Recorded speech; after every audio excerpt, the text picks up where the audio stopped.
Sir क्योंकि ये बात हो रही है और आप भी यहाँ हैं, तो हमने सोचा इनके एक और चहीते टीचर को बुला लिया जाए। आप इन्हें YouTube पे बहुत प्यार देते हैं और ये मैथमेटिक्स के गुरु हैं आपके, तो हमने सोचा कि राहुल सर आए हैं तो आपके एक और सर को बुला लेते हैं। प्लीज वेलकम अभिनय Sharma. Come on everyone for अभिनय सर। नमस्कार। Thank you Rahul ji. आज लीडर ऑफ अपोजिशन और हम जैसे शिक्षकों को अगर पेपर लीक पे ऐसे इवेंट करने पड़ रहे हैं तो आप सोचिए पेपर लीक कितना बड़ा उद्योग है। और आप कहते हैं आवाज उठाना गलत है। आज मैंने बहुत हिम्मत की, जब मैं यहाँ आ रहा था तो तमाम टीचरों ने मुझे कहा कि आप लीडर ऑफ अपोजिशन के साथ देखेंगे। ये कैसा डर है? मैं इस डर को भी तोड़ने आया हूँ कि हम सब मिलकर के अगर देश हित की बात होगी, पेपर लीक की बात होगी, तो हम ये आवाज उठाएंगे। और बगावत किसको करनी है? ये हक की लड़ाई है तुमसे और ये हम हक लेकर रहेंगे। आज आपने बात सिस्टम की क्या है सिस्टम? जो पेपर बना रहे हैं, जो पेपर पहुंचा रहे हैं, जिनकी निगरानी में पेपर हो रहा है और उसके बाद लीक हो जा रहा है, ये सभी तो सिस्टम है। और आप कह रहे हैं सिस्टम फेल हो गया। कहने का मतलब है कि तुम जिन लोगों को जिम्मेदारी दे रहे हो वो जिम्मेदारी ठीक से निभा नहीं रहे और तुम क्या कह देते हो? सिस्टम फेल हो गया। रेल अच्छी दौड़ रही है तो सरकार को श्रेय चाहिए। सब कुछ everything in this country is happening good in the नेतृत्व ऑफ प्रधानमंत्री। लेकिन जब प्रॉब्लम आ जाएगी सिस्टम जिम्मेदार है। तब सिस्टम क्यों? 22 लोगों ने आत्महत्या कर दी। क्या देश के प्रधानमंत्री, शिक्षा मंत्री की संवेदना नहीं थी? इस पे नहीं आनी चाहिए थी? ये दर्द देश के लोगों का नहीं है?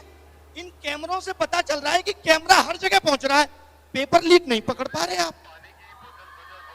यानी आप जहां चाहते हैं वहां आपका कैमरा पहुंच जाता है और जहां नहीं चाहते, अब आप कह रहे रीनीट करा तो लिया। ये तो वही बात हो गई, एक चोर 10 साल में 80 चोरी करता है। एक बार अपने उससे चोरी के बाद छीन लिया, बस काम खत्म हो गया। ये कैसा न्याय है साहब? एक इंसान को भूख सिर्फ रोटी की नहीं है, उसकी पूरी आगे आने वाली पीढ़ी इस पेपर लीक से प्रभावित होगी। मैं ये मानता था, राहुल जी आपके सामने कह रही हूँ कि my PM is very visionary. ये कैसा विजन था कि हम नकली डॉक्टर बना रहे हैं, हम नकली इंजीनियर बना रहे हैं और फिर हम आगे आने वाले 10 साल पे इस पे चर्चा कर रहे होंगे फला पुट टूट गया। और ऐसा होना शुरू हो गया है। ये क्यों हो रहा है? क्योंकि हम पेपर लीक नहीं रोक पाए। आप बात बात पे कहते हैं कि नेशनल सिक्योरिटी पे खतरा है, और जो बीएसएफ के एग्जाम में पेपर लीक से बंदा पहुंच रहा है, असली खतरा तो ये है नेशनल सिक्योरिटी पे। इस पे आपका ध्यान नहीं है क्योंकि आप इसे ठीक नहीं करना चाहते। बात मनसा की है। आप जब पेपर लीक की आवाज, कोई भी पेपर लीक की आवाज अगर युवा उठाता है तो सबसे पहले सरकार आके उसका बचाव करती है। नहीं, पेपर लीक नहीं हुआ, यानी आप पेपर लीक का नुकसान उठाएंगे।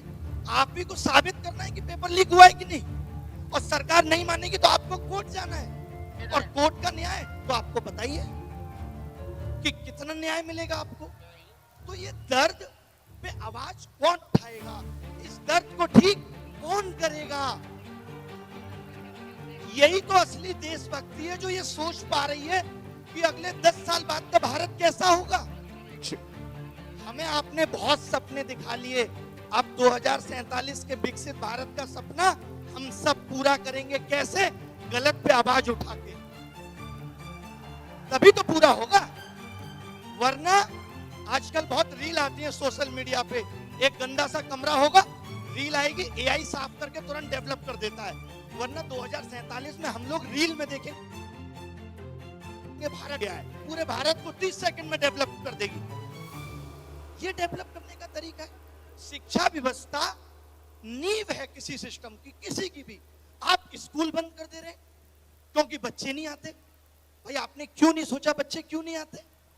आपके बड़े बड़े नेता अगर प्राइवेट स्कूलों का उद्घाटन बैक टू बैक करेंगे तो सरकारी स्कूलों से बच्चों का भरोसा कैसे जगेगा?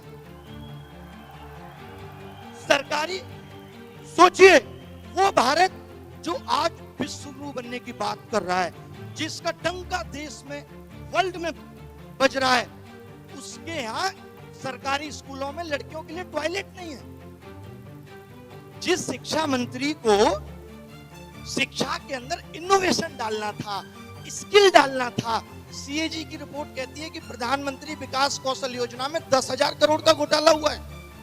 आप सोचिए, स्किल डालोगे, न्यू एजुकेशन पॉलिसी लाए आप, ठंडे बस्ते में पड़ी है, कितनी इंप्लीमेंट कर ली?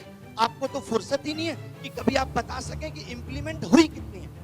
आपने कहा हम कॉमन एंट्रेंस टेस्ट लाएंगे। मैं कुछ एक आंकड़े राहुल जी आपके सामने बताना चाहता हूं। आपने भी कुछ पेपर भारत में अगर दिए हो या आप लोगों ने दिए हो, तो आज से 10 साल पहले नोटिफिकेशन आता है। जब भी कोई एग्जाम निकलेगा नोटिफिकेशन में क्या होना चाहिए? अगर आप चैट जीपीटी से भी पूछेंगे तो वो बताएगा फॉर्म भरने की last date, form fees, exam tier 1 कब होगा, टीयर 2 कब होगा, ये होना चाहिए। पता है इनके नोटिफिकेशन में आजकल क्या मिलता है? 20 दिन है, जल्दी से फॉर्म फीस इतनी देके भर दो। ये एग्जाम की डेट देना भूल गए नोटिफिकेशन में। और ये पता है क्या देते हैं? ये कहते हैं पेपर तो हम तुम्हारा 100 रुपए में करा लेंगे, लेकिन जब कोई गलत सवाल हो और आप बताने आओ तो 250 रुपए लाना पर क्वेश्चन। दिस इज कॉल्ड असली पेपर लीक उद्योग चल रहा है भारत में। ऐसे ही एनटीए 500 करोड़ रुपए 4-4 साल में नहीं कमा ले रही। ये एजेंसियां हम जैसे आप जैसे लोगों से पैसा वसूलने के लिए बनाई गई थी। आप पैसा वसूलने के लिए एग्जाम करा रहे हैं, या आप भारत का भविष्य सुनहरा कर रहे थे? आपने ध्यान नहीं दिया। नीट जैसे एग्जाम में, नीट का एग्जाम कितना बड़ा एग्जाम है, क्या उसमें गलत सवाल ना हो इसकी जिम्मेदारी सरकार नहीं ले सकती? ये कहते हैं ये गलत सवाल पे 250 रुपए लेंगे आपसे, गलती तुम करो और पैसा हम देंगे तुम्हारी गलती सुधारने का। और फिर लोग कहते हैं शिक्षा मंत्री की क्या गलती है, सिस्टम में कमी है, शिक्षा मंत्री ने पेपर लीक नहीं किया। तो शिक्षा मंत्री ने तो पेपर बनाया भी नहीं है, जरूरत ही नहीं है शिक्षा मंत्री की, सिस्टम ही रहने दीजिए। क्यों रहना है शिक्षा मंत्री, बनाना क्यों है? आप कुछ कहना चाहते हैं राहुल जी, आप कुछ कहना चाहते हैं? नहीं, आप काफी पैशनेट हैं इस चीज के बारे में। जो आप कह रहे हैं उससे मैं सहमत हूं।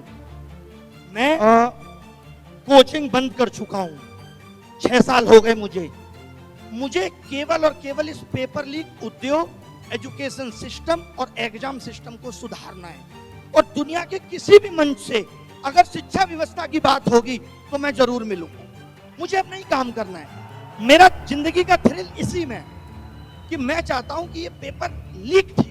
बट एक चीज पे तो कंसेंसस हो सकता है, पॉलिटिकल कंसेंसस हो सकता है। देखिए, राजनीति छोड़ दीजिए, पॉलिटिकल कंसेंसस हो सकता है कि पेपर लीक को हमें खत्म कर देना चाहिए। फर्स्ट स्टेप, ये तो कंसेंसस हर पार्टी में हो सकता है, और इस कंसेंसस को डेवलप करना और इसको इंप्लीमेंट करना सबकी जिम्मेदारी। इससे आप भी अग्रीमेंट में हो, मैं भी हूं, और सारे लोग अग्रीमेंट में। राहुल जी, एक बात कहना चाहूंगा मैं, मुझे बड़ा दुख है, आप लोग भी ऐसी चीजों का विरोध करिए जहां लोग ये कहते हैं कि पेपर लीक में राजनीति आ रही है। क्या पेपर लीक इस देश का राजनीतिक मुद्दा नहीं है ना भाई? तो क्या आप ये मानते हो कि पेपर लीक के लिए सत्ताधारी पार्टियां कभी आवाज उठाएंगी? नहीं, क्यों उठाएंगी? वो तो पैसा बना रही है इससे।